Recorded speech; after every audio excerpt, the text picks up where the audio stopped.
Buenas tardes entonces para todos. Vamos a comenzar esta conversación que vamos a tener en relación con el tema que nos trajo, ¿no? En el día de hoy, cómo es el abordar los géneros literarios. Entonces, vamos a ir viendo algunos aspectos y luego al final tendremos una una sesión de preguntas y respuestas, aclarar dudas, hacer algunos aportes. Quien desee participar con algún aporte en el momento en que se esté desarrollando la conversación, entonces levanta la mano y la participación. Esta es una actividad que, continuando con el propósito del grupo Letras Infinitas, estamos adelantando en el día de hoy, viernes 16 de agosto del año 2024, y que aspiramos tenga en el tiempo, ¿no? Para poder ir creciendo como profesionales, desde el punto de vista profesional, digo, como escritores, y en algunos aspectos también estaremos abordando más adelante lo que tiene que ver con la formación humana. Entonces, dicho esto, vamos entonces a comenzar a, a abordar el tema que nos trae en el día de hoy. La, la temática, como dijimos, tiene que ver con géneros literarios. Letras Infinitas Internacional es el grupo que, desde el que estamos impulsando este tipo de formación. Ya este sería nuestro segundo taller, y vamos a estar conversando entonces acerca de esto. ¿Qué son géneros literarios? Vamos a comenzar un poco por allí, porque con frecuencia se tienen algunas apreciaciones inadecuadas, ¿no? O incluso a veces nosotros como escritores desarrollamos la actividad, pero a veces se nos complica cuando de pronto nos preguntan, ajá, pero ¿en qué género dominas? Y eso obedece en parte a ese criterio que en un principio, todos en un principio, manejamos de que importa es que estoy escribiendo, no importa que esté escribiendo, pero estoy escribiendo. Pero también es importante irnos formando. Entonces, los géneros literarios no son otra cosa que categorías que permiten clasificar los textos literarios. Los géneros literarios vienen a ser como, en cierta forma, la manera en que se clasifica lo que escribe cada quien. Y esos géneros literarios eh, tienen una estructura, cada uno de ellos tiene una forma de abordarse, que vamos a tratar de estar someramente, por el espacio, por razón de tiempo, conversando en el día de hoy.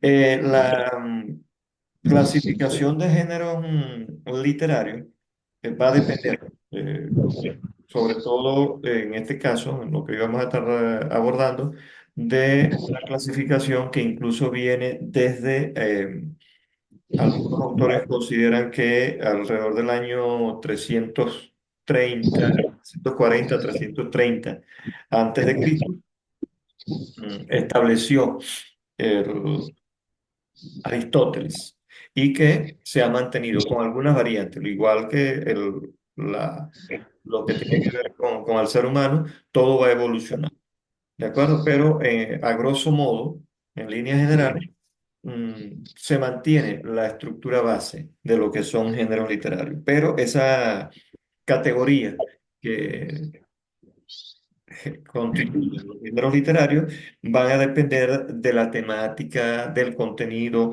de la extensión y del texto mismo que, que se esté desarrollando. La clasificación entonces de los géneros literarios, eh, vuelvo a insistir, debemos tener en cuenta que va evolucionando con el tiempo. ha ido evolucionando.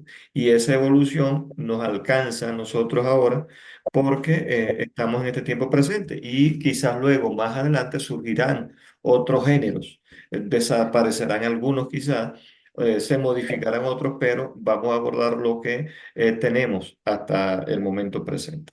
Entonces, repitiendo que los géneros literarios son categorías que permiten clasificar los textos literarios y esa clasificación va a depender fundamentalmente de la temática, del contenido y de la extensión eh, que tenga cada uno de esos temas, ¿no? De esos textos y el tono que decida utilizar el escritor.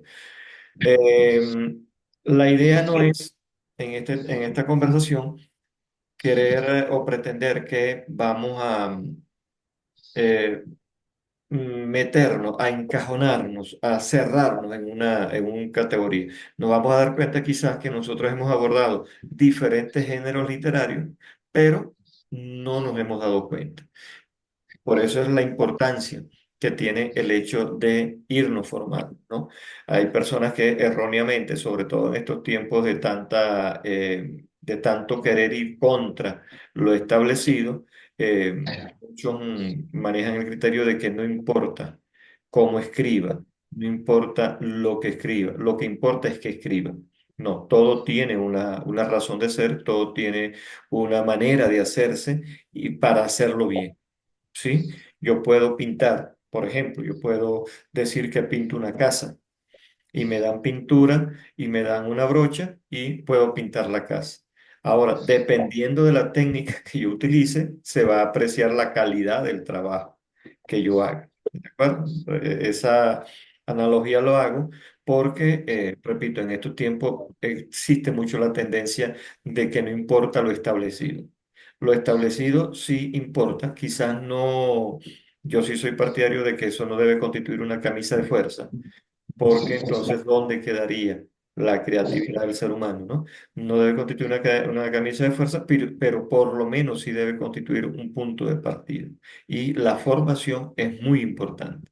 Y aquí hago un inciso que tiene que ver con esto que estamos hablando y es el hecho de que en lo personal cada uno de nosotros debe procurar formarse, aprender a utilizar adecuadamente no solamente las palabras, vamos incluso a los signos de ortografía, incluso a sí, a los signos y a la ortografía en general, porque a veces ocurre que el colocar una coma en un lugar inadecuado o en un lugar determinado, perdón, nos cambia completamente o la estructura de la idea o lo que queremos transmitir. Entonces, aquí en esta lámina, por ejemplo, que tenemos, no es igual que acentuemos género en la E a que la acentuemos en la O, porque si no diría generó. Entonces ya son dos cosas completamente distintas. Entonces, en este proceso es importante que tengamos claro eso. Los géneros literarios existen básicamente cuatro. Vamos a comenzar con el primero, que corresponde al género literario narrativo. Y en este caso, el género literario narrativo, tal como se aprecia en la lámina que mostramos, en este género el autor relata la historia de una manera determinada porque va a emplear en ese proceso la técnica de contar algo desde el punto de vista de un narrador. Entonces, de allí viene el título de este, o el nombre de este género narrativo, de este género literario, perdón, el género narrativo. Se cuenta una historia y ese género narrativo puede ser el- una, un texto corto hasta un texto más extenso, ¿no? Entonces, el género narrativo, en él el autor relata una historia de una manera determinada y para ello emplea la voz de un narrador. Este narrador ya sabemos o debemos tener claro que el narrador puede ser en primera, en segunda o en tercera persona. Allí luego vamos a ver en los subgéneros qué, qué caso aplica para cada uno de ellos. Por ejemplo, cuando hablamos en primera persona, ya nos convertimos nosotros en protagonistas, es decir, el narrador es el protagonista, ¿de acuerdo? Cuando, por ejemplo, en una biografía, perdón, en una autobiografía o en un texto autobiográfico, o sin necesidad de ser autobiográfico, pero donde el autor de la obra se convierte en en un personaje de la obra. ¿De acuerdo? Existe en segunda persona cuando el narrador ya está fuera del texto, no forma parte de la historia, pero sí continúa narrando, sabe lo que va a acontecer, igual en tercera persona. Y allí estamos hablando de el caso del tipo de narrador que puede ser omnisciente, puede ser omnipresente también, eh, y va llevando al lector a que vaya entendiendo e incluso haciéndose parte de la obra. Entonces el texto narrativo se basa en narrar una historia. ¿De acuerdo? Ok. Luego entonces vamos a abordar las características que tiene el texto narrativo. Acá tenemos una característica, entre otras. Estas son algunas características que presenta el texto narrativo. ¿De acuerdo? Si nos dedicamos a indagar, si nos dedicamos a investigar, nos vamos a conseguir con muchas otras. Y quizás vamos a encontrarnos también con el hecho de que se repite con otro tipo de género. ¿De acuerdo? Una de las características es que permite explorar la psicología y las motivaciones. Recuerden que estamos narrando. ¿De acuerdo? En el texto narrativo, como su nombre lo indica, estamos narrando. Entonces, el autor puede jugar, puede, cuando decimos jugar, es que puede hacer uso de los elementos de la psicología y de la motivación, de aquellas cosas que motivan a los personajes de la historia a actuar, a pensar, a hablar o a hacer algún tipo realizar algún tipo de acción. Luego tenemos que en este género de la narrativo, el escritor, el autor puede incluir elementos de fantasía. Muy importante esto. Puede incluir elementos de fantasía, de misterio, de romance, de ciencia ficción, de la realidad incluso, y todos aquellos aspectos que él considere pertinentes para el logro de su propósito. ¿Y cuál es su propósito? Contar una historia. Entonces, esos elementos que sean propios de la fantasía o de la realidad, vamos a resumirlos en esos dos aspectos, este, ya eh, son la prerrogativa del escritor.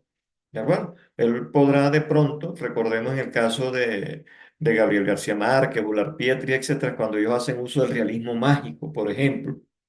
¿De acuerdo? Cuando ponen a un personaje a que levite o se eleve sobre las cosas materiales, que son cosas que humanamente sabemos que se consideran no realizables, pero que a través de la narrativa se lleva al lector a entender que sí es posible en una obra. O de pronto cuando estamos contando una historia de ciencia ficción que si un personaje puede mutar en su forma, puede cambiar de forma, o puede teletransportarse, o puede de pronto estar en dos lugares al mismo tiempo, bueno, ya eso es prerrogativa, repito, del escritor. Entonces puede incluir elementos de fantasía, misterio, romance, ciencia ficción, entre otros elementos que pueda tener. Recordemos el caso, por ejemplo, del Principito, caso típico, ¿no?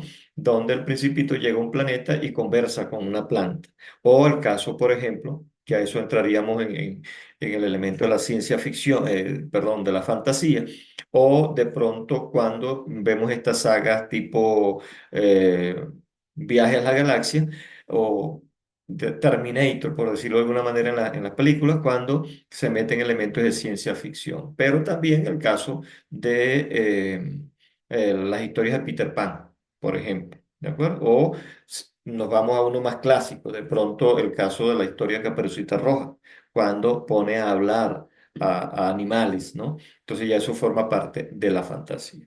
Luego tenemos otro aspecto, otra de las características, que que fomenta la identificación del lector con los protagonistas y los sucesos que ocurren en esa narrativa.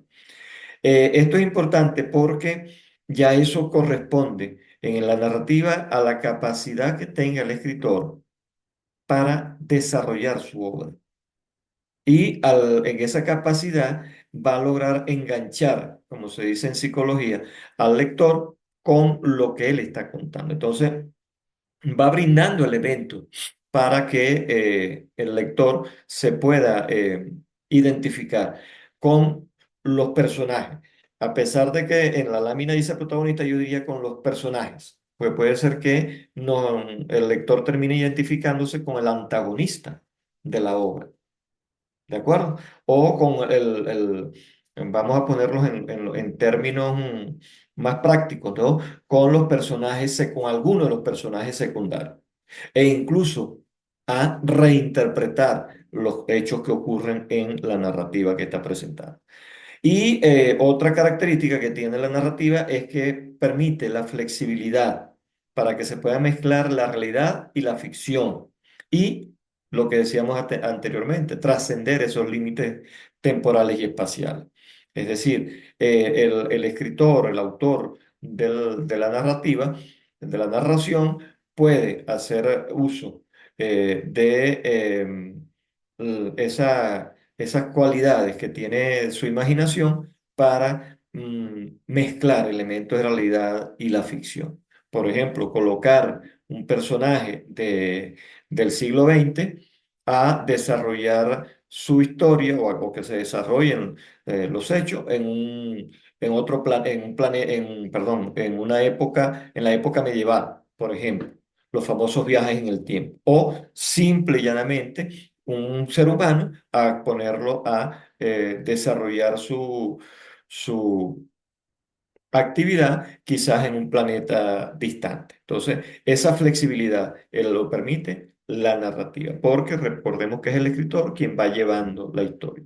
Y la narrativa cronológica es otra característica, porque permite organizar los eventos coherentemente.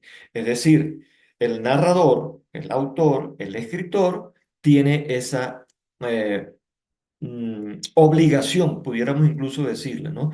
Porque todo debe llevar una secuencia. Y nos ocurre a nosotros, a mí me ha ocurrido en algún momento cuando hay escritores que pretendiendo hacer uso de elementos psicológicos sin dominar adecuadamente la técnica, empiezan a divagar temporalmente con la historia. Entonces, son esos temas que terminan cansando y no interesando al lector. Entonces, la narrativa cronológica, ojo, que no necesariamente tiene que ser ocurrió hoy a las 10 de la mañana, a las 10:21, a las 10:30, a las 10:40. No, no, no necesariamente un orden cronológico secuencial, progresivo. Puede ser, por eso decía anteriormente, que cuando no se maneja adecuadamente es cuando viene a presentarse una obra sin mucho interés y que puede perder la posibilidad de que enganche al lector. Porque pueden hacer esos saltos en retrospectiva, en prospectiva también, pero sí manteniendo una coherencia. ¿De acuerdo? Entonces, esas son algunas de las características que presentan los textos narrativos. ¿Que existen otras? Sí, muchas otras características. Y ya corresponde entonces a quien tenga la intención de adentrarse y desarrollar este género, investigar. Tiene algunos subgéneros. Aquí presentamos algunos de ellos, por ejemplo, la novela, el cuento, la fábula, la leyenda, la epopeya, incluso el poema épico, los microrrelatos. Cuando hablamos de estos subgéneros, nos vamos a encontrar que cada uno de ellos se subdivide a su vez. Tenemos la novela, en la novela existen también otras divisiones, ¿no? Existe la novela rosa, la que plantea aquellos elementos que tienen que ver con la parte romántica, tradicional, etcétera. Pero existe la novela negra, por ejemplo, llamada negra o llamada novela policíaca, por ejemplo, ¿no? La novela histórica también.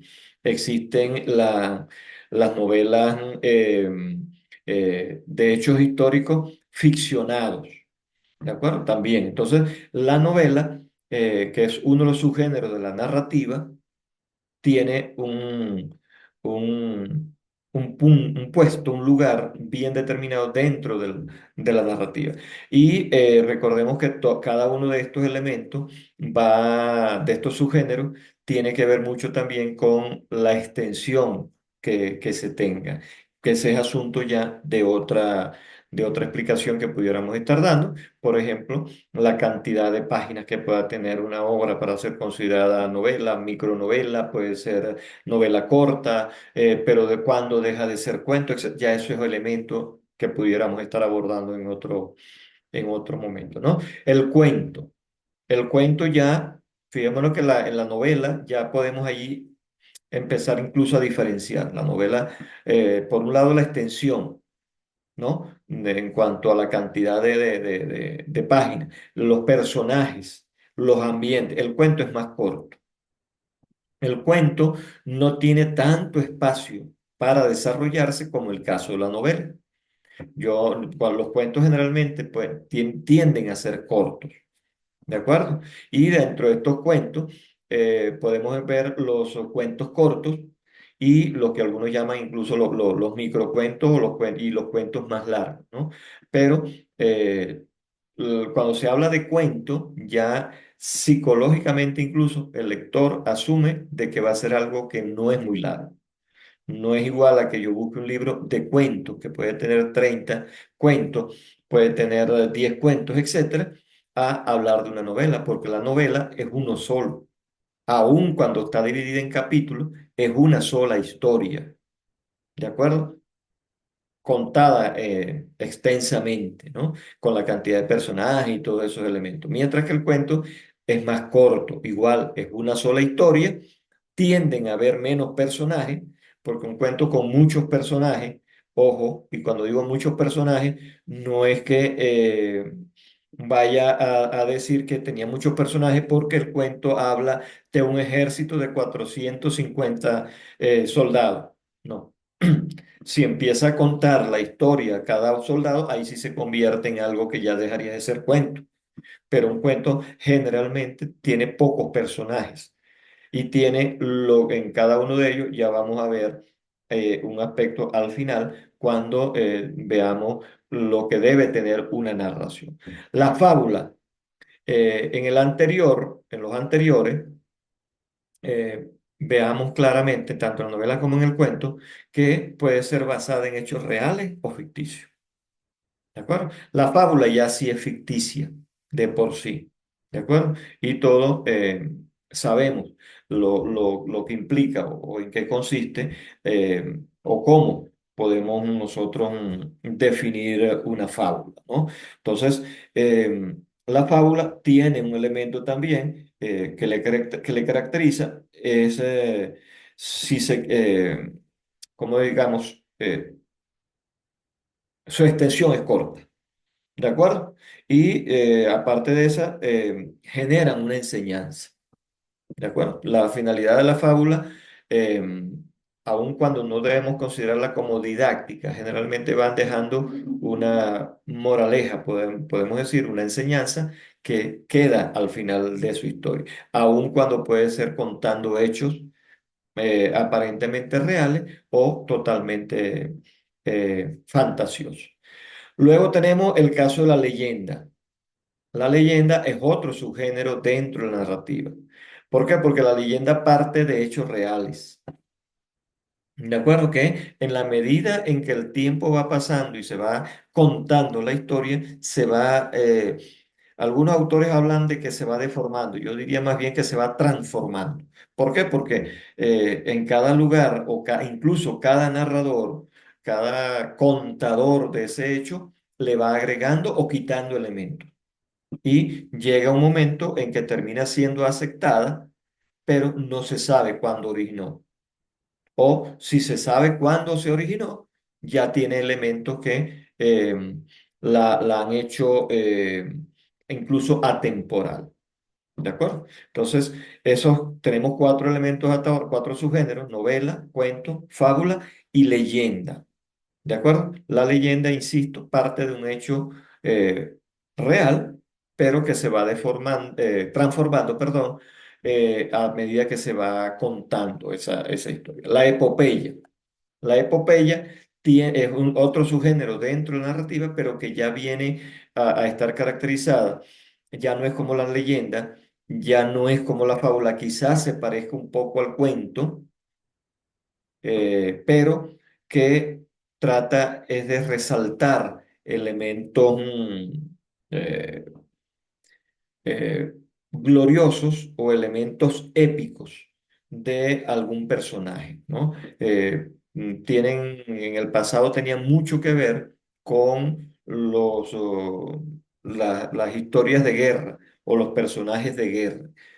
Acá cercanamente tenemos el caso, por ejemplo, en Latinoamérica, concretamente en Venezuela, tenemos los casos de Bolívar y Páez, por decir algo, ¿no? En la guerra de independencia, cuando se narran, eh, eh, pudiéramos incluso utilizar el término exagerando en muchos casos los hechos eh, trascendentales que ellos tuvieron en su momento. Pero entonces, la finalidad de ello es como que sembrar admiración en los lectores para que se siembre, y vamos a utilizar ese término, se siembre en el subconsciente o en la conciencia colectiva la importancia de esa figura. Luego tenemos, entre otros subgéneros, repito, estamos por razón de tiempo planteando algunos de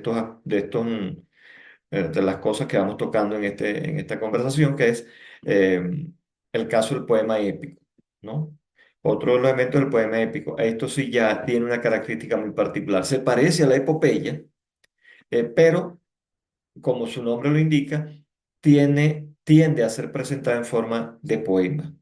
Un caso particular, el poema del Miocid. ¿De acuerdo? El poema del Mío Cid narra las aventuras en el tiempo de la caballería, de los caballeros, de, de estos personajes, pero en forma de poema. ¿De acuerdo? Entonces, estos subgéneros, repito, forman parte eh, del género de la narrativa. Luego tenemos el género dramático y tenemos acá alguna definición, tiene algunos elementos, ¿no? Es el texto que se da, es aquel texto en el que se da la exposición de uno o varios conflictos en la vida de los personajes, que se representan o escenifican en el foro de un teatro con el uso de diálogos para desarrollar la obra, que contiene diálogos, personajes, anotaciones, estructuras, conflictos y temas. El género dramático, no lo confundamos con la novela como tal, ¿de acuerdo? Tiene que ver más con el teatro, con lo representativo o representable en un escenario. Entonces ya allí tiene que ver más, ahí pesa más que la narrativa, los diálogos, la actuación de los personajes. Entonces, a la hora de escribir, no es igual escribir una novela que alguien pudiera estar, que un texto dramático. Y pongo el ejemplo. eh, Creo que prontamente, en el caso de la plataforma esta Netflix, van a estar presentando en forma de seriado dramático la novela Cien años de soledad de Gabriel García Márquez. No es igual, si nos vamos al texto, nos vamos a dar cuenta de que no es que van a representar allí todo lo que está en la novela, no. Ahí va a pesar más en esos guiones dramáticos que tiene su técnica, que tiene su manera de hacerse, los diálogos y la actuación. Son dos elementos fundamentales. El, el diálogo y la actuación de los personajes. ¿De acuerdo? Y tiene la característica de que es,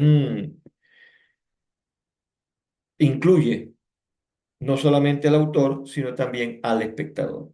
Vamos entonces con algunas características. Nos dice que está pensado fundamentalmente para su significación, ya lo dijimos. ¿De acuerdo? El género dramático está pensado para la significación. Y ahí se pueden incluir las representaciones teatrales y también lo del cine, para la televisión. Por ejemplo, no es igual, repito, hablar, por ejemplo, de una novela escrita a una novela televisada. Para la novela televisada se necesita un texto dramático. ¿De acuerdo? Y pongo otro ejemplo. Quienes hayan leído el libro de Harry Potter, en algún momento se van a dar cuenta que las películas que las que hicieron a raíz de esos libros se basan en los libros, pero no tiene todo lo que ocurre en el libro. Imagínense una película que estén narrando y el mago sacó su varita e hizo tal gesto. No, en el texto dramático o en la dramatización se le toca hacer lo que narraba el escritor. ¿De acuerdo? Entonces, esa es otra de las características. Otro elemento es que hace ocurrir las cosas frente al espectador, ya lo decían. Y normalmente carece de narradores. ¿De acuerdo? Entonces, una de las características del texto dramático es que permite que que el espectador sea testigo de lo que está ocurriendo. Y el narrador no tiene eh, peso y de aparecer a veces se convierte más bien en un lastre. ¿De acuerdo?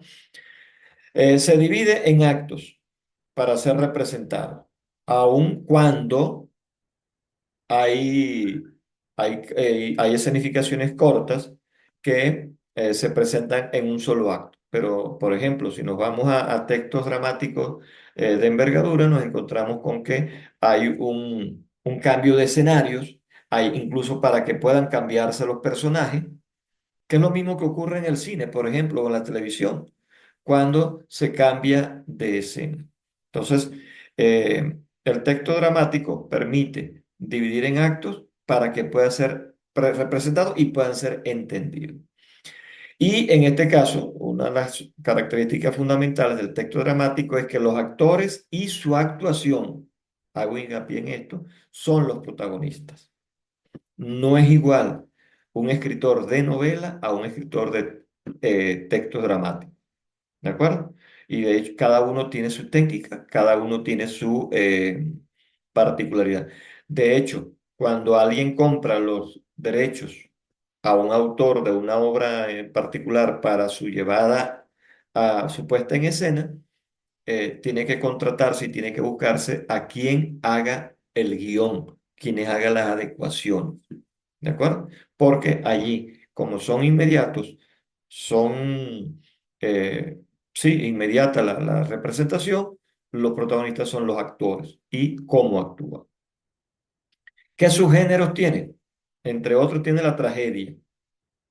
¿De acuerdo? La tragedia que, como su nombre lo indica, tienden a desarrollar su finalidad, es la de mostrar elementos trágicos. Cuando digo trágicos, no son grotescos necesariamente, no, sino que tienen con frecuencia una tendencia a tener un desenlace fatal. ¿De acuerdo? Las tragedias griegas, por ejemplo cuando se generan esto, de de las representaciones donde se toma en consideración un aspecto en el que terminen sufriendo los personajes. Otro subgénero es la comedia. Se diferencia del anterior. Ya la comedia, que puede ser ligera, puede ser comedia de humor negro, puede ser comedia muy elaborada o muy simple, pero su característica principal es que tiende a entretener, ¿de acuerdo? Tiende a entretener, es decir, es algo que al representarse genera risa en en el espectador.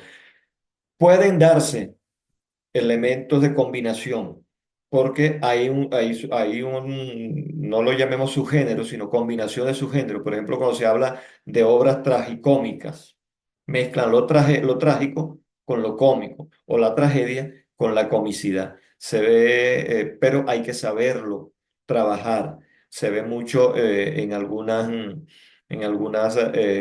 sobre todo obras que son muy bien elaboradas y logran captar esos dos aspectos, lo trágico y lo cómico. El drama. El drama, con frecuencia tendemos a asociarlo con cosas que llevan a llorar. No. El drama acá, en este caso de los subgéneros literarios, es aquel que permite desarrollar elementos que facilitan el entendimiento de el aspecto incluso psicológico del ser humano, o para que entendamos el porqué de las cosas. Entonces, el drama, el subgénero de drama en, en en el género dramático, permite entonces ir desarrollando. Ya van, pudiéramos hablar incluso entonces de que son obras que permiten abordar la temática desde el punto de vista de la condición humana, es decir, analizando su psicología o analizando las causas o haciendo entender las causas que permitan entender la actuación de los personajes. Luego tenemos el caso del sainete. El sainete es otro de los subgéneros dentro del género de la parte dramática. Pero allí eh, tiende a haber una, una intención de burla, pudiéramos decir, en algunos casos, ¿no? El sainete es una obra corta que tiene la característica de que con frecuencia es cómica. No es dramática como tal, a veces hay una parodia, lo que llamamos parodia, que permite como que hacer ligera la actuación para que se pueda entender sin esos ribetes de tragedia o de drama una realidad que se está representando o queriendo representar. Estos tienen que ver mucho con la representación. Luego tenemos eh, el entremés, que tiene mucho también de comicidad y que permite, son muy cortas, eh, lo que pudiéramos nosotros asociar con el sketch, los sketches cómicos, los sketches que permiten aligerar la, el ánimo en el público, ¿no? Tiende a ser cómico. Entonces, este entremés tiene la característica de que debe manejar muy bien también la psicología para el espectador. ¿Por qué? Porque quedan muchas cosas como que eh, en el aire para que el espectador la entienda. Y puede ser con humor negro, como que se titula con frecuencia, sarcástico, o puede ser con el humor blanco, si vamos a utilizar esos dos términos, que es el, el chiste, el aspecto cómico sin ninguna trascendencia, que puede incluso eh, explotar, explotar eh, aspectos que podemos considerar estúpidos, ¿no? O estupideces. No necesariamente, vamos a ver si me explico bien, de estupidez, es decir, de cómo las cosas absurdas, exacto, conseguí el término, absurdo, lo absurdo, que es lo que nos genera a veces a nosotros risa. Entonces, el sainete y el entremés tienen esos dos la misma característica. Luego tenemos el género lírico. El, el género lírico que transmite sentimientos, en este género se transmiten sentimientos y emociones a través de la voz lírica en forma de verso o de prosa, utilizando un lenguaje metafórico o poético. Sí, aquí juega mucho la parte poética, la parte metafórica. El género lírico eh, tiende a ser muy dado a explicar con imágenes lo que se quiere decir. Se utilizan con mucha frecuencia en el aspecto de novelas románticas o de, no de novelas, de textos románticos, ¿no? Y lo que tiene que ver con la naturaleza. ¿Por qué? Porque busca, repito, eh, transmitir sentimientos y emociones, más que todo. De pronto no es dar explicaciones, sino que juega mucho con la parte emotiva, emocional del lector. Entonces, entre las características que posee es que expresa una realidad subjetiva. Es decir, el lector tiende a engancharse si, vamos a ver que me perdí aquí, vamos a buscar rápidamente acá. Esto ocurre cuando estamos en vivo. Ajá. Expresa una realidad subjetiva, engancha al lector con la parte de las emociones, ¿de acuerdo?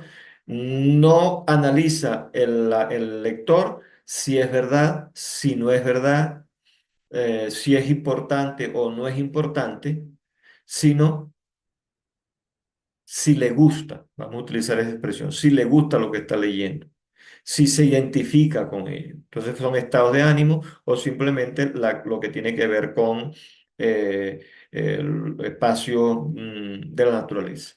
Cuando se emplea en forma poética, se tiende a utilizar el verso libre. ¿Por qué? Porque si se utiliza la rima métrica, entonces ya pudiéramos estar cayendo en lo de lo que veíamos anteriormente con la parte de la épica, por ejemplo, o simplemente un poema largo. El género de de lo lírico no necesariamente tiene que ser un poema. Puede ser en forma de poema, pero también se puede expresar en forma de prosa. Entonces, y fundamentalmente la prosa poética. ¿De acuerdo? Al ser narrado, quien lo vaya a narrar algún texto lírico tiene que hacerlo en forma de declamación. ¿Por qué? Porque debe involucrar a quien oiga, a quien escuche, a quien esté viendo, eh, en la historia misma a través de la emoción. ¿De acuerdo? Y por último, tenemos dentro de estas características, repito, siempre hay muchas más de las que estamos mostrando. Emplea un lenguaje rico en figuras literarias. El caso de la metáfora, por ejemplo. El caso de del símil, de la comparación. Incluso en muchos casos tiende a hacer uso de la exageración. Pero esas figuras literarias tienen que despertar emoción en quien escucha y en quien lee, en todo caso. No es solamente usarlo, porque yo puedo usar la comparación en un texto X y no necesariamente por estar usando una comparación estoy construyendo un texto lírico. Porque yo puedo decir que la casa era de color rosado como el, el color que tienen las otras casas, por decir algo. Yo aquí tendría que utilizar y comparar con algo que despierte emociones en el lector o en quien escucha. El color de la casa rosada o de las casas rosadas semejaba el vuelo de unas aves en el atardecer que se perdían entre las nubes, etcétera. Es decir, ya yo estoy metiendo allí al lector, al, al receptor de ese texto, entonces en el aspecto emocional. Es decir, lo estoy llevando a que se imagine. Entonces paso de lo frío meramente comparativo a lo emocionalmente comparativo. Entonces, estas características las encontramos en subgéneros, en otros subgéneros, que son, por ejemplo, en el caso de la égloga, que ya no se utiliza. No digo que nadie en la Tierra lo haga, pero ya las églogas eh, han pasado a desuso en la literatura. La elegía, que es otro aspecto también de esto. Y fijémonos que estamos hablando fundamentalmente de aspectos poéticos, ¿de acuerdo? Luego la oda, que es otro también que ya ha estado en desuso, muy poco se utiliza porque en los actuales momentos tiende a haber más incidencia en lo que es el verso libre, sobre todo. En los himnos, si nos ponemos a revisar los himnos de nuestros países, nos vamos a encontrar una carga lírica extraordinaria. Por ejemplo, ahí en todo, sobre todo en América, en Sudamérica o en América Latina, nos encontramos con la cantidad de figuras literarias, incluso expresiones de origen latín, presentes en los himnos. Si nos vamos al mundo de la parte religiosa, por ejemplo, los signos religiosos tienen muchos elementos de esto, porque juegan con las emociones. En el caso, por ejemplo, del himno nacional de Venezuela, eh, cuando nos ponemos a analizar su letra, una estrofa, por ejemplo, cuando dice gritemos con brío, muera la opresión. Ya allí estamos llevando el elemento psicológico a identificar con esa letra a quien lo escuche que la opresión es negativa. Entonces, la parte emocional, por eso cuando los gobernantes hacen uso de la parte subjetiva o quieren hacer uso de elementos subjetivos para poder que la población se identifique con ellos, hacen uso justamente de los himnos. Porque los himnos, sobre todo en América Latina, eh, y en el mundo entero, en el momento en que fueron creados, estaba muy presente el elemento lírico.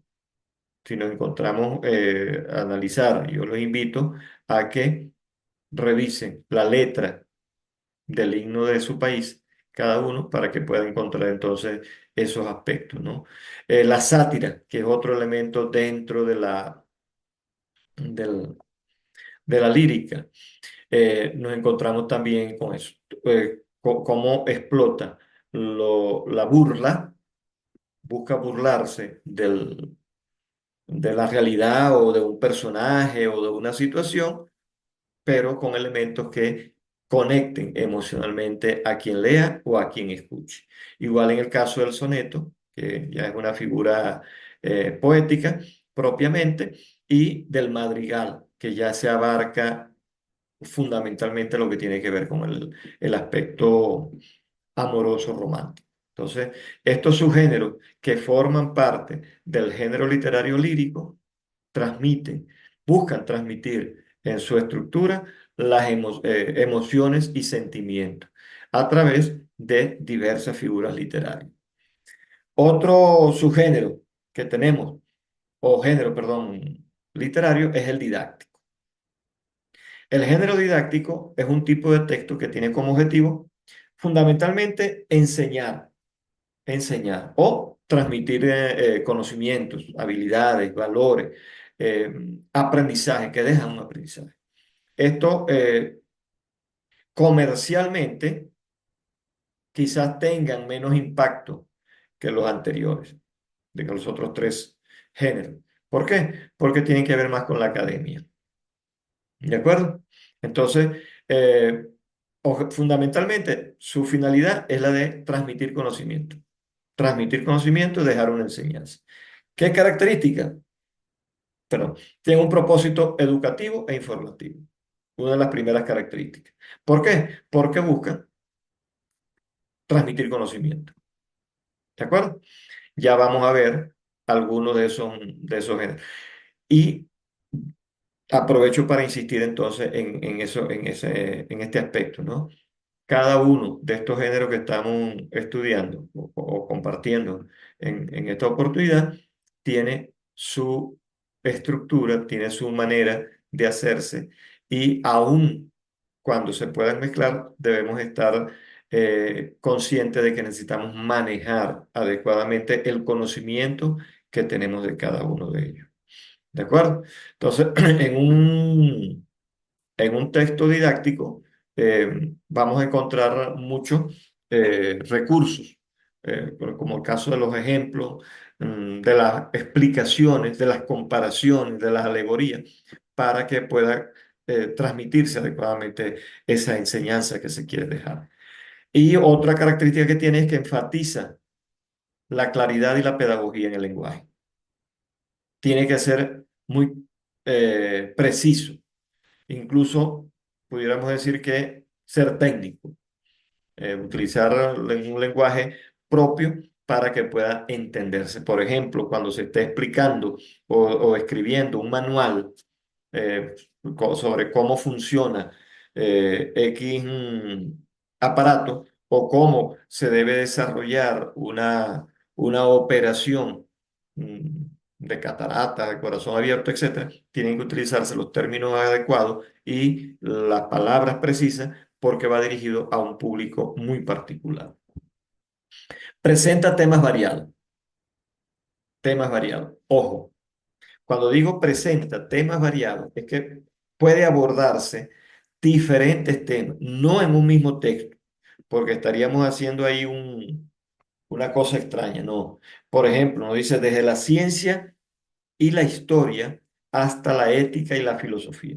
Es decir, un texto didáctico de historia no se va a desarrollar, no se va a escribir igual que un texto sobre odontología. ¿Sí me explico? Entonces, los temas que puede abordar son los del conocimiento humano, vamos a decirlo de esa manera. ¿De acuerdo? Incluso pudiéramos estar conectando con la siguiente característica, que es que permite o facilita el fomentar la reflexión y el cuestionamiento del lector. Es decir, no tienden a ser textos dogmáticos, a pesar de que tienen una rigurosidad en su desarrollo, no deben tener o debe evitarse la tendencia a ser dogmático. ¿Por qué? Porque deben buscar despertar en el lector el cuestionamiento. ¿De acuerdo? Ahora, puede combinar elementos narrativos y expositivos para mantener el interés, lógicamente. Y el interés va a estar basado en en el público al que va dirigido. Por ejemplo, yo, en mi caso, yo soy docente historiador. Por mi condición, eh, yo tendría dificultad a poder interesarme a fondo en un texto didáctico basado en la anatomía o en la patología del cuerpo humano, las patologías. O de pronto en algún otro aspecto que se aleje de lo que es la historia. ¿Sí me explico? Que no es cuestión de gustos, es cuestión de temas que yo domino. Ah, pero si yo me consigo, por ejemplo, un libro que explique las consecuencias de la Segunda Guerra Mundial en el establecimiento del nuevo orden mundial, llama más mi atención. ¿Por qué? Porque pues, está enfocado a mi línea de interés, que es la historia. Espero que explicarme adecuadamente. Y busca conectar con el lector y promover el aprendizaje significativo. Entonces, los textos, y no exagero al decirlo, de esta manera, los textos didácticos no son para todo público, son dirigidos a públicos eh, a nivel comercial se diría público cautivo, mercado cautivo, a público determinado. ¿De acuerdo? Por ejemplo, un texto desarrollado sobre el análisis de la obra de Santo Tomás de Aquino pudiera interesar a un filósofo o a un teólogo, pero difícilmente estaría interesando, salvo aquellas excepciones que existen, a un ingeniero mecánico, por ejemplo. ¿Por qué? Porque lo de él es más práctico, es menos teórico.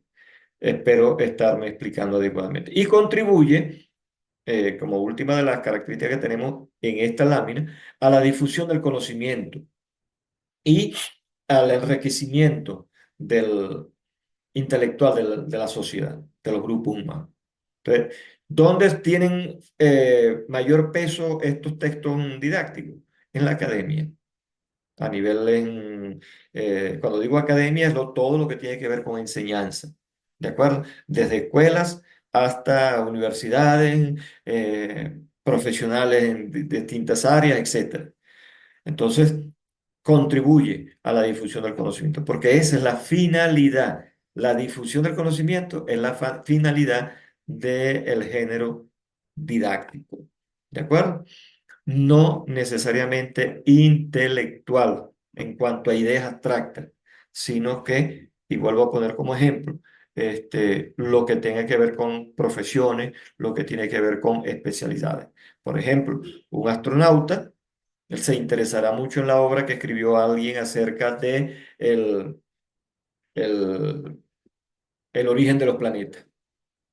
Pero un antropólogo de pronto se interesará mucho en la temática que aborda alguien que está tocando el tema de la evolución de la especie humana.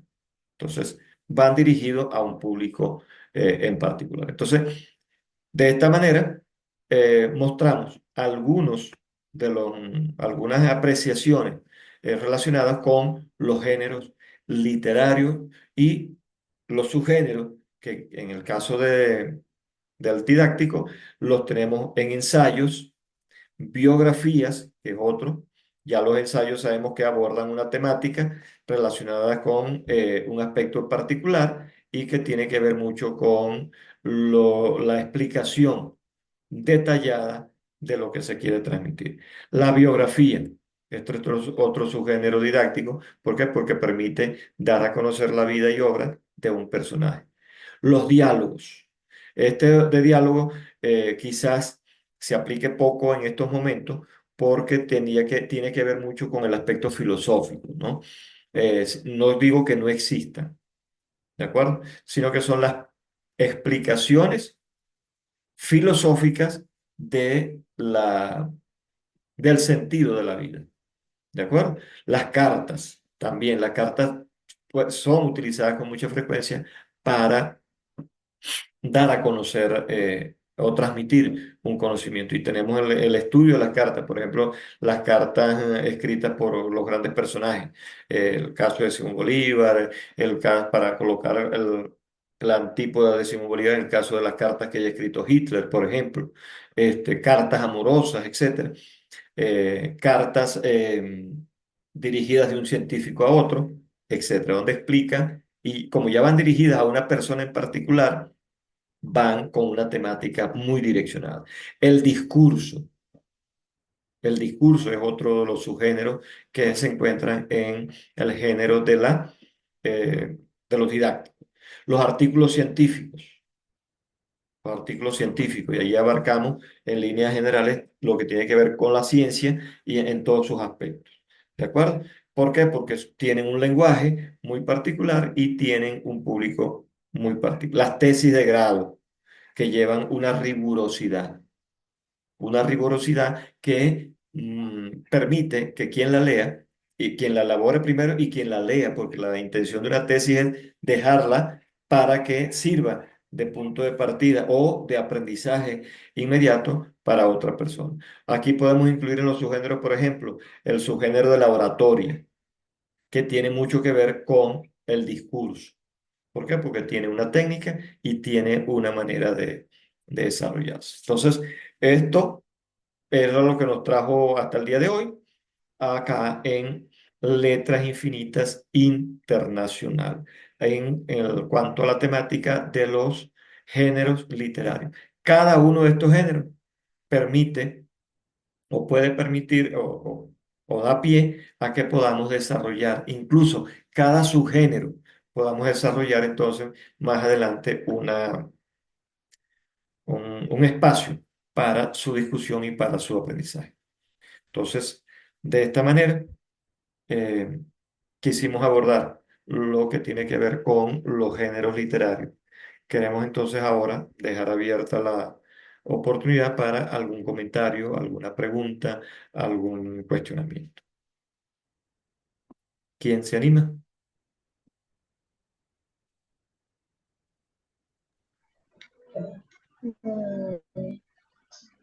¿Una pregunta que se quiera Una hacer? pregunta.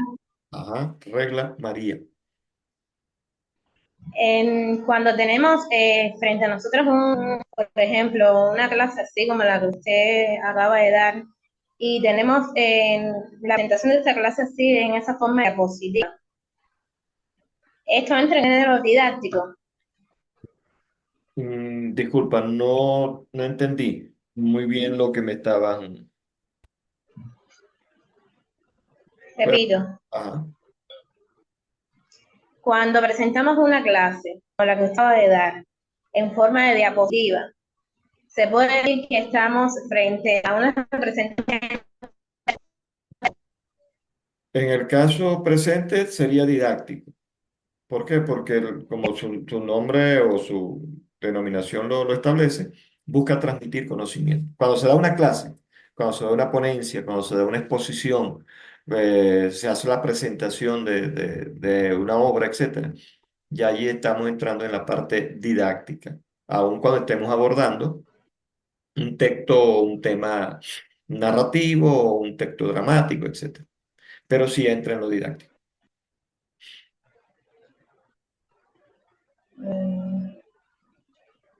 No es en el caso, por ejemplo, en el caso de, creo que no.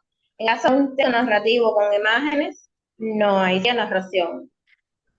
Es que la manera en que se aborde, por ejemplo, yo puedo estar contando la historia.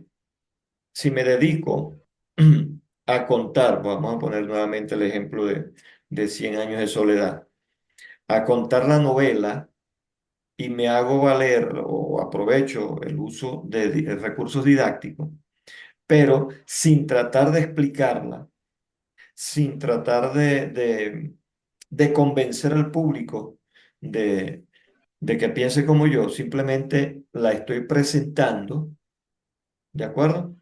Estoy haciendo uso, en ese momento estoy haciendo una actividad didáctica, aun cuando esté haciendo uso de un recurso eh, narrativo o de una obra narrativa, ¿de acuerdo?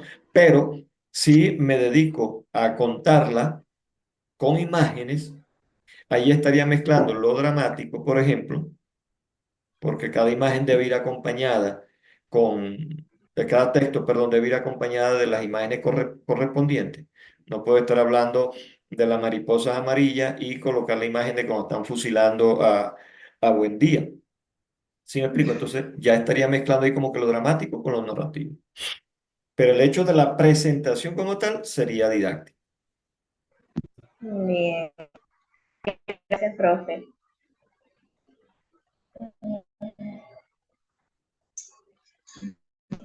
Tengo algo. Hola, ¿me escuchan? Sí, sí, me te escuché. Bueno, de acuerdo a lo que mencionaba sobre las imágenes, creo que también depende mucho del público al que se dirija, ¿no? Porque, por ejemplo, no podríamos, no sé, escribir una narrativa o un cuento en el que se lo dirijamos a un público infantil con un montón de letras en los que no están acostumbrados a leer así.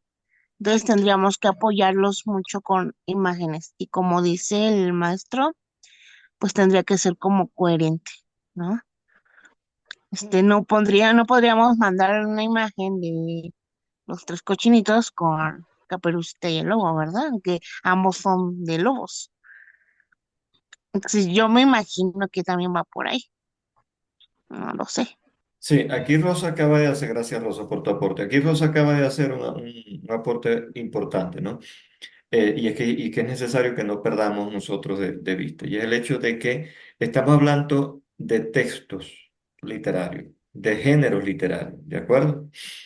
Y que tiene que ver con a la hora de escribirlos, a la hora de plasmarlos, ¿de acuerdo? Quizás lo que planteaba Regla María anteriormente va más a lo que tiene que ver con la parte de dramática, ¿no? Porque, perdón, didáctico, porque eh, estaría entrando en lo que tiene que ver con la oratoria, ¿no? Pero Rosa América acaba de exponer algo sumamente importante y es el hecho de que no perdamos de vista que cuando hablamos de género literario es a la hora de escribirlos.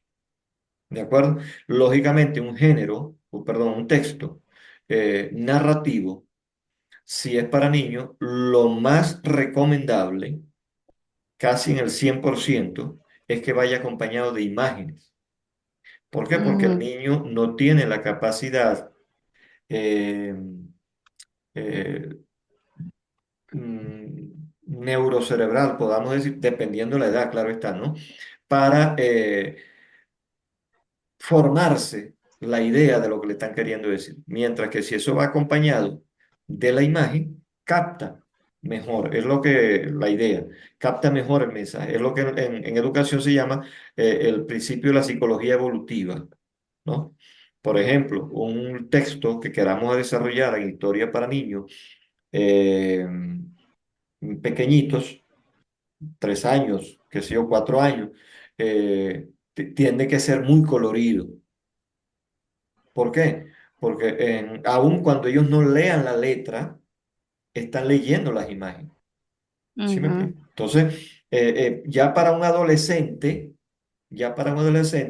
por ejemplo, entonces con el niño pequeño, 4 años, 5 años, tendemos a utilizar incluso ni siquiera las figuras reales de un tigre, de un lobo, de un cerdo, etcétera, sino más bien que sean dibujos porque su constructo mental todavía está en formación, ¿no? Entonces, si es colorido, mejor. Sería un error garrafal que yo pretenda crear un cuento para niños, un texto para niños, y presentar las imágenes en blanco y negro. ¿Por qué? claro, Porque no va a despertar su interés, sino porque los juguetes de los niños tienden a ser coloridos porque se trabaja desde el punto de vista eh, neurológico con el estímulo de las emociones. Y ahí vamos a lo otro, porque es tan dañino en estos tiempos que al niño pequeñito le den una tablet o le den o lo expongan a videojuegos, por ejemplo. No solamente ya en mm, televisores, sino en teléfonos, en cosas de... ¿Por qué? Porque como su centro de interés es el movimiento y lo colorido, terminan convirtiéndose en adicción. ¿Por qué? Porque no tienen la capacidad para establecer límites.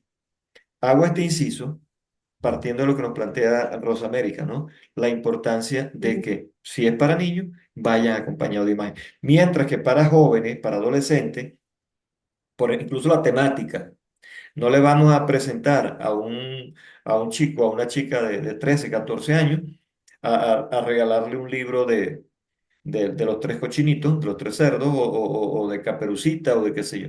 ¿Por qué causó tanto impacto en esa población las historias de Harry Potter? Porque va más a lo fantasioso.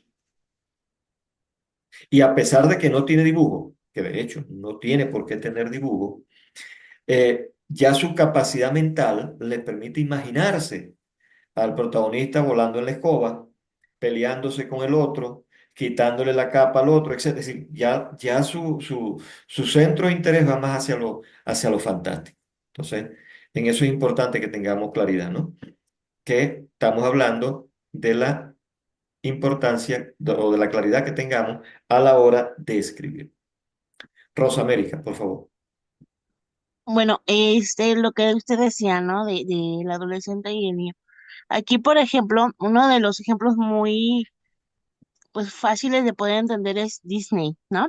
Con Ujú. las historias de las princesas y todo eso. Entonces, generalmente a los niños, a los pequeños, se les da una versión más sutil de lo que cuenta la historia, ya sea en el libro o en las películas, ¿no?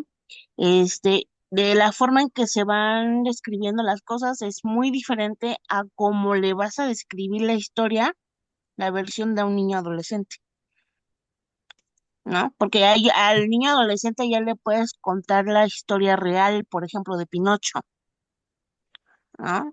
Mientras Ujú. que a un niño de 3 años no le puedes decir que, que Gepetto le quemó las patas, ¿no? Los pies, sino una historia más sutil de cómo el niño fue aprendiendo las cosas a través de las lecciones, ¿no? Entonces, pero a un niño adolescente sí.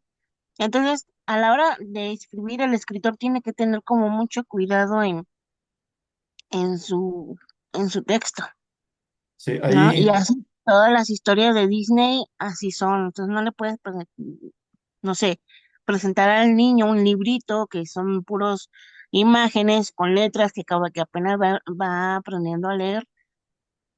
A un adolescente que ya sabe leer, pues, le va a aburrir, ¿no? Digo, y esto no es claro, para mí. sí, Entonces, a él le va a interesar más un libro, como usted dice, como Harry Potter, pero en lugar de decir pues, Pinocho, pero con la versión real, con un lenguaje diferente. Y a un adulto, pues igual, ¿no? Porque a un adulto le puede interesar algo así, pero no de la versión de 3 años, sí, sino la versión aquí hay ya un más aspecto adulta. importante, Rosa, gracias por ese aporte. Y tiene que ver con el hecho de que a la hora de escribir nosotros, como escritores, debemos tener claridad Ujú, de a qué público vamos a dirigir nuestros escritos. ¿De acuerdo? claro. Yo soy poco amigo de hablar de cuentos infantiles. Hablar de cuentos infantiles. No me gusta hablar de cuentos infantiles. Me gusta hablar es o de textos infantiles. Me gusta hablar es de cuentos o textos para niños, que es distinto. Ujú, ¿De acuerdo? ujú, Porque el niño como tal, cuando hablamos de niños, generalmente de los 10 años hacia abajo, de 12 hacia abajo, tienen poca capacidad neurológica, vamos a decirlo así. No estoy diciendo que son incapaces, sino no tienen todavía desarrolladas todas sus capacidades para la interpretación.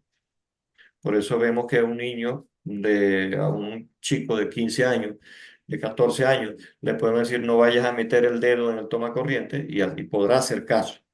Mientras que a un niño de 2 años, de 3 años, se le dice que no y no tiene conciencia, ¿no? de los límites. Entonces, nosotros como escritores debemos tener claro el proceso de la psicología evolutiva, ¿no? ¿Para qué público vamos a escribir? Y ujú, dependiendo, no podemos, por ejemplo, no podemos escribir, decir, yo escribí un texto para niños en el género lírico. Es mentira. ujú, Es mentira, porque no va a poder ujú, procesar todas esas estructuras, todas esas ideas, la metáfora, porque el niño es muy literal, ¿de acuerdo? Y si tú le dices a un niño o está leyendo, iba corriendo, se cayó y salió volando, él piensa que salió planeando y se fue. Mientras que para nosotros ya la imagen, la analogía de salir volando fue que eh, estuvo, o sea, dio un brinco, un salto, una cosa y cayó después.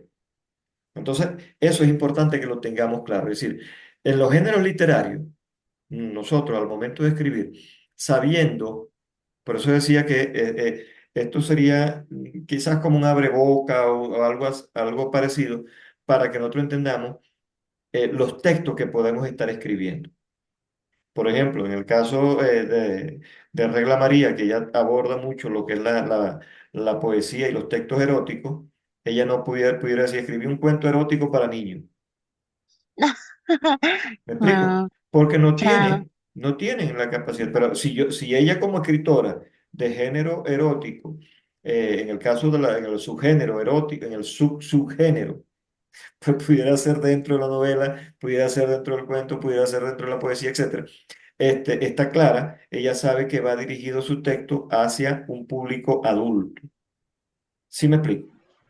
Ujú, Mientras que la Sí, fábula, mientras que la fábula ya sí puede ser más dirigido hacia niños, ¿no? Entonces, claro. quería hacer como esa explicación.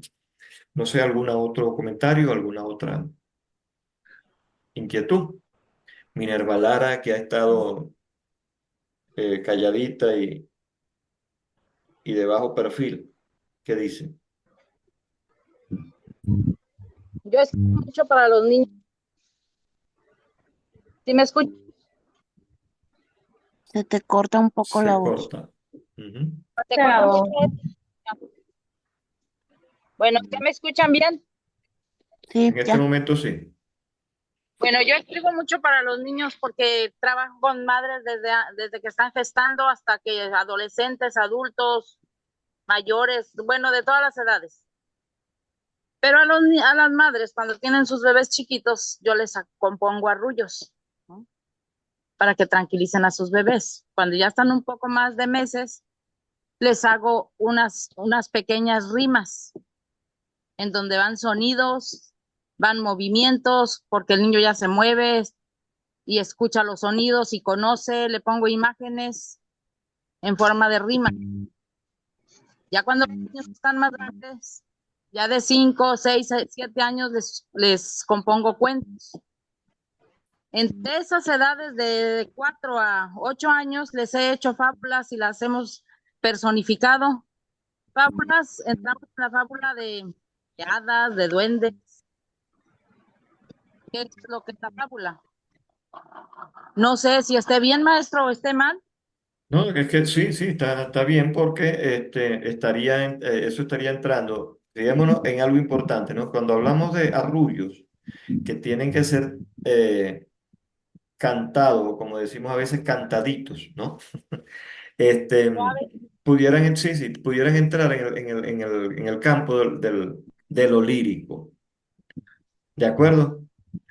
Pero allí la finalidad no es el contenido de la letra, ¿no? No tanto el contenido de la letra, sino la entonación. La entonación que sea suave, que Suave. sea que el Ujú, niño se sienta relajado. exacto. Y Pues, tiende lo que son los cantos. Igual en el caso de los cantos. Hay cantos de trabajo, por ejemplo, ¿no? Que no son textos escritos. El problema está que aquí estamos hablando es de textos escritos, ¿de acuerdo? Cantos de trabajo, cantos de ordeño, sobre todo en el campo, en las áreas rurales, se aplica mucho el canto de ordeño o el canto de trabajo. La gente que canta para, no digamos que mitigar, sino para acompañarse a la hora de realizar cualquier faena. No es igual lo que canta un cortador de caña, por ejemplo, o un recolector de arroz, a lo que canta uno que está ordeñando vacas. ¿Por qué? Porque la temática es diferente y aun cuando la finalidad es la misma, la temática es diferente. Entonces, eso, eso es importante, eso que estás haciendo la acotación de los arrullos. Es importante y que nosotros podemos hacerlo en nuestras obras escritas, podemos hacer uso de esos recursos. Por ejemplo, en una eh, novela o en un cuento, más que todo una novela porque un cuento da poco espacio para ello, pero en una novela podemos hacer uso de los arrullos, por ejemplo, para un aspecto determinado de la novela, para explicar algo de la novela. Entonces, es importante. Gracias, Minerva, por ese aporte. ¿Algún otro aspecto, alguna otra consideración? Para yo otra vez, perdón. Sí, Dale, verdad. María. Dale, María. No, no, no, Bueno, si hablan las dos al mismo tiempo, se enreda la cosa. ¿Quién habla? María, María. Ajá, María, te dieron la una palabra. una preguntita. Cuando hablamos de género dramático, aquí incluye el teatro, ¿no? Ujú.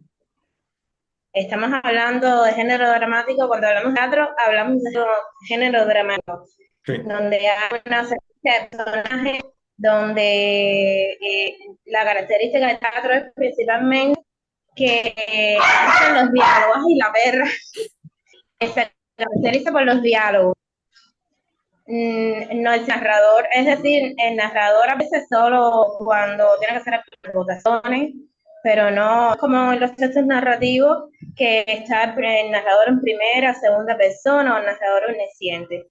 Bueno, la pregunta que iba, en el género dramático solamente se incluye el teatro. Todo lo que sea representación se utiliza no solamente en Mm, el teatro, también lo dijimos en el cine. Eh, Cuando hablamos de teatro, vamos a ver, cuando hablamos de dramatización.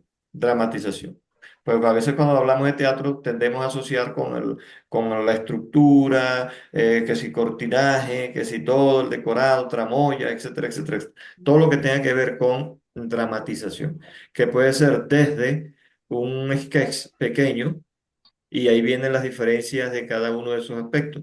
Hay teatro para niños, hay teatro para jóvenes, hay teatro para adultos. eh, eh, los, el- Ahí no entra eh, incluso los contadores de chistes, porque ya eso forma parte de otro aspecto. ¿De acuerdo? Que si tienen que tener elementos de dramatismo, que es otra cosa. Aquí estamos hablando de los textos. ¿De acuerdo? El texto dramático, ya, fundamentalmente para teatro. Rosa bien, América. gracias. Gracias, Regla. Ya se me había olvidado. Este, bueno, con lo que decía esta Minerva, generalmente, ¿cuánta importancia puede ser, por ejemplo, en el hecho de que los papás cuenten o le lean libros a los niños?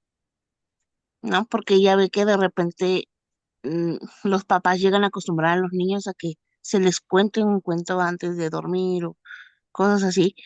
¿No? ¿Cuánta importancia podría tener eso en en el fomento de la lectura hacia los niños? Y bueno, para mí es mucho, porque es fomentar la lectura, ¿no? Que en lugar de darle lo que usted decía, ¿no? Las tabletas y los teléfonos y que pongan a ver los televisión y todo eso, que no les incluye nada o que no les aporta nada, con la lectura de los papás desde que son chiquitos, pues leerles, ¿no?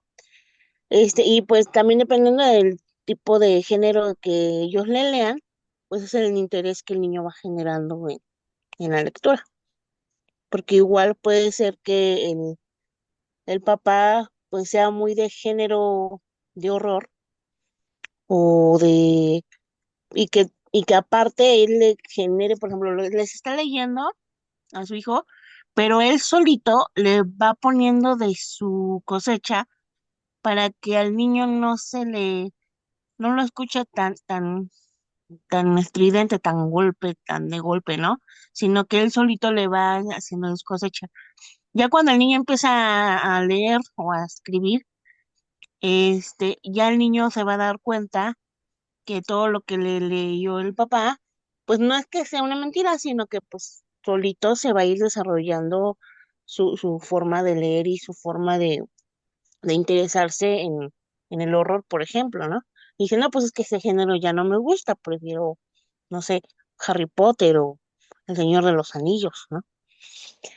Entonces, para mí, por ejemplo, eso de fomentar a los niños la lectura a través de la lectura de ellos a los niños, se me hace una parte muy preciosa. Sí, ahí, Y enseñarles a leer con eso. sí. Allí en ese aspecto que estás planteando, Rosa, gracias por tu participación. Es Pero decía, necesario, ¿eh?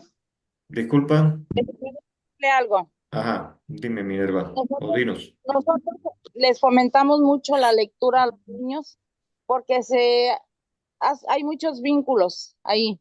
Por ejemplo, el vínculo afectivo, el vínculo de confianza, la interacción que hay con el niño, todo eso está fomentando a que tenga él un alto grado de pertenencia con su madre, con su núcleo familiar, y eso nos ayuda muchísimo para el desarrollo y que sea cognitivo para el niño.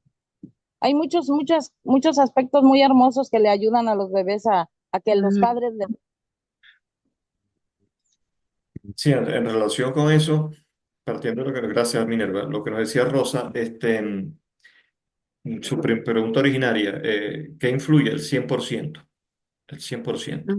mm, Y complementando con lo que dice Minerva, el caso de la identificación del, del niño con la lectura, que es otro tema que teníamos que abordar después en algún momento, va relacionado con dónde ve leer, dónde oye leer y dónde le mm, gusta leer. Son tres aspectos. Entonces, leerle al niño pequeñito de 1, 2, 3 años, incluso, según algunos neurocientíficos, desde que está en el vientre de la madre, la identificación con la voz eh, es fundamental, es importante. Si se le lee, cuando no sabe leer, va a querer hacerlo él, porque si algo tiene el niño es demostrar que él puede.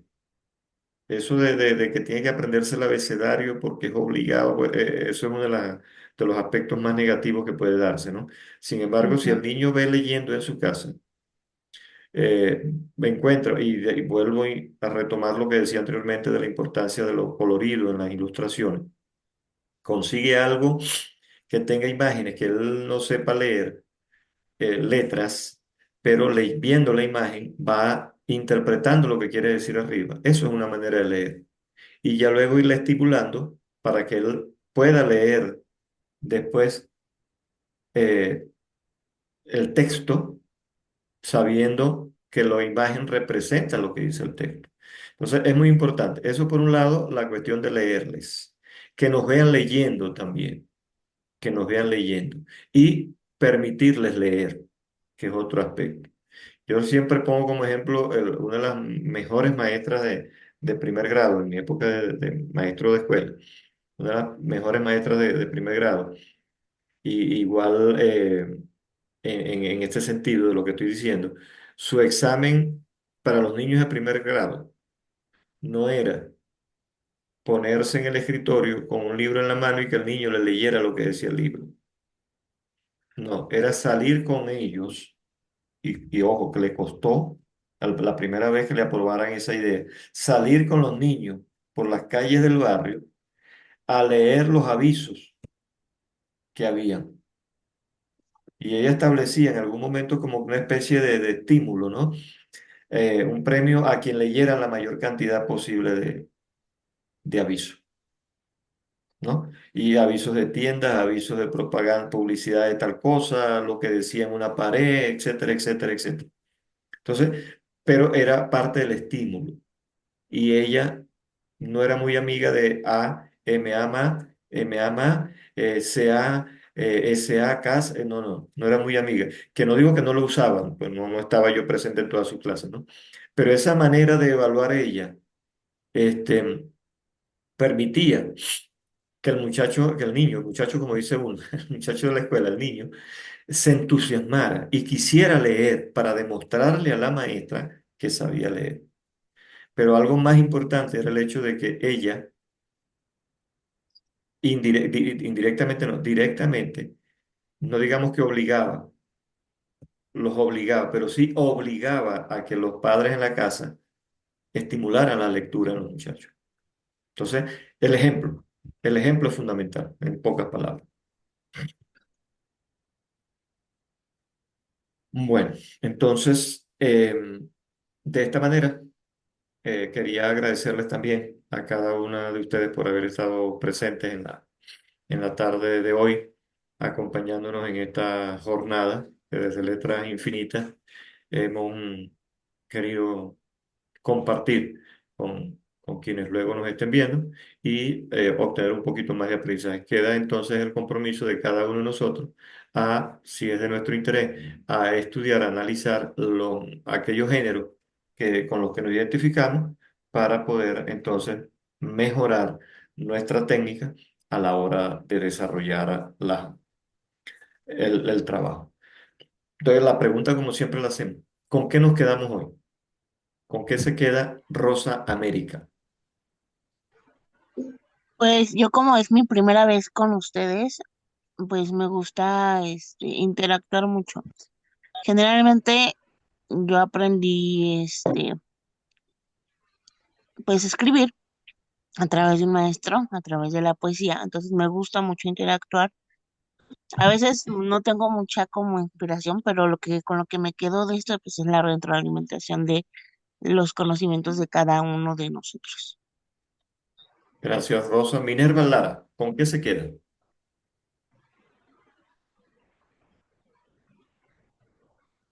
Se apagó el internet, no supe su pregunta. No se escucha. ¿Con qué nos quedamos en el día de hoy? ¿Qué aprendizaje obtuvimos? Pues obtuve bastantes porque ya con lo que usted explicó, ya más o menos me voy a ir, formando una idea de cómo hacer mejor mis textos o mi poesía, porque usted sabe que yo soy amante de la poesía romántica, romántica de corazón. Perfecto, gracias, Minerva. Rosa, perdón, Regla María, ¿qué nos dice? ¿Con qué se queda Regla hoy? Bueno, profe, para decir en cada sesión que yo realmente quedo satisfecha porque independientemente siempre sepa algo, siempre es importante aprender y en cada clase, en cada conversación que usted tenga, contarle algo. Y nada, hoy aprendimos sobre el calendario, me pareció muy interesante y bueno, yo al menos me prometo seguir estudiando, seguir aprendiendo, nunca está de más. La agradezco, a pesar de todo, aprendimos y estuve pendiente de la clase todo el tiempo. Estoy muy satisfecha con usted y con Minerva y con Ame que participaron también. Gracias a los tres. Bueno, gracias, Regla. De verdad, para mí, aparte del compromiso, un gusto haber estado compartiendo con todos ustedes. Y bueno, la invitación es a que sigamos formándonos y sigamos entonces creciendo, que es la intención de todo esto. Gracias entonces y estamos en contacto. Saludos y buenas tardes para todos. Hasta luego.